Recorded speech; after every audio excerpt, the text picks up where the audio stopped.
શું નામ આપ? જનકભાઈ રાવલ. જનકભાઈ, શું લાગે છે જે એક્ઝિટ પોલ આવ્યો જેમાં 353 થી 380 સીટો કે છે એની આજુબાજુ સીટો આવશે, આવી શકે ખરી? હા, 350 જેવી આવે. 350 જેવી. શું કારણ?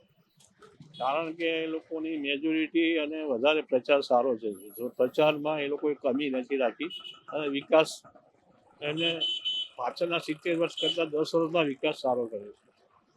1991 રાજીવ ગાંધીની સરકારે 100 ટન સોનું મૂકી અને ડોલર ખરીદ્યા હતા. એ 100 ટન સોનું મોદી સાહેબ હમણાં પાછું લઈ જાય, એ બાબતે શું કહેશે?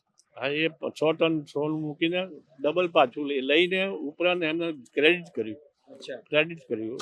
જે લઈ ગયા એનાથી વધારે ત્યાં જમા કર્યું એમ. લઈ ગયા અને બીજું પાછું ત્યાં મૂક્યું ખરું.